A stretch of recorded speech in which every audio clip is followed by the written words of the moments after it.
আসসালামু আলাইকুম everyone, welcome back to my channel মেঘার রান্নাঘর। আশা করি আপনারা ভিডিওটি শেষ পর্যন্ত দেখবেন। এখানে আমি এক পোয়া পরিমাণে মসুর ডাল ধুয়ে নিয়েছি এবং হাঁড়িতে তেল দিয়ে দিচ্ছি। তেলের ভিতরে মশলাগুলো দিয়ে দিব। সাদা এলাচ, দারচিনি এবং একটি তেজপাতা ছিঁড়ে দিয়ে দিচ্ছি। আর কেটে রাখা পেঁয়াজ ও কাঁচামরিচ রেখেছিলাম সেটাও দিয়ে দিচ্ছি। দিয়ে কিছুক্ষণ নাড়াচাড়া করতে থাকবো। তারপরে একে একে এখানে বাটা মশলা এবং গুঁড়া মশলা দিয়ে দিব। মোটামুটি হয়ে গেছে। এখন আমি বাটা মশলা দিব। পরিমাণ মতো রসুন বাটা, পরিমাণ মতো জিরা বাটা এবং পরিমাণ মতো আদা বাটা দিয়ে আমি একটু নাড়াচাড়া করে নেব। আমরা অনেকেই এইভাবে পেঁয়াজ এবং মশলা কষিয়ে নিই। তাছাড়া আমরা যদি শুধু পেঁয়াজ মরিচ তেলে দিয়ে তারপরে ডালের উপরে একে একে সব ধরনের মশলা উঠিয়ে দিয়ে দিই, সেটাও হবে। এখন পরিমাণ মতো লবণ এবং ধনিয়া গুঁড়ো দিয়ে একটু নাড়াচাড়া করে নিচ্ছি এবং সামান্য পরিমাণে পানি দিয়ে দেবো কষানোর জন্য। তারপর হলুদ দিয়ে দিচ্ছি। হলুদ দেওয়ার পরে আমি এই মশলাটাকে একটু ভালোভাবে কষিয়ে নেব। কষানোর পরে এখানে ডাল দিয়ে দিব। তো আপনারা দেখতে পাচ্ছেন আমি মশলাটা ভালোভাবে কষিয়ে নিয়েছি।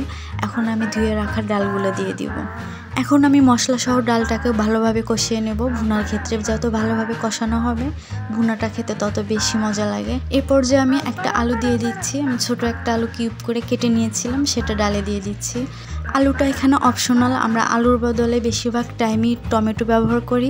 যেহেতু আমার কাছে টমেটো ছিল না, এর জন্য আমি আলু দিয়ে দিয়েছি। তো আমি পরিমাণ মতো পানি দিয়ে দিয়েছি। আর পানি দিয়ে এখন আমি ঢাকনা দিয়ে ঢেকে দেবো। ঢেকে দিয়ে আমি ডালটাকে ভালো করে জাল করে নেব। আমার ডালটা হয়ে এসেছে। এ পর্যায়ে আমি ডালটা ঘুটনি দিব।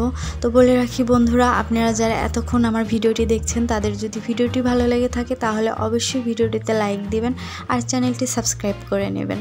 তো ভিউয়ার্স, আমার ডাল ঘুটনি দেওয়া হয়ে গেছে। এখন আমি চুলার আঁচটা মিডিয়ামে রেখে দেবো আর একটু গুঁড়া মশলা ছিটিয়ে দিচ্ছি। এখানে জিরা গুঁড়া ছিল, তো একটু পরে আমি নামিয়ে নিব। তো ভিডিওটি কেমন লাগলো সেটা আমাকে অবশ্যই কমেন্টে জানাবেন আর বাসায় এভাবে করে দেখতে পারেন। আশা করি খেতে অনেক ভালো লাগবে।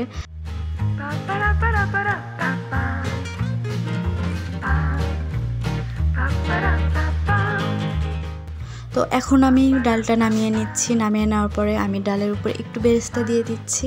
এটা অপশনাল, দিলেও হবে না দিলেও হবে। আমার বেরেস্তা অনেক ভালো লাগে, তাই আমি বেরেস্তা দিয়ে দিচ্ছি।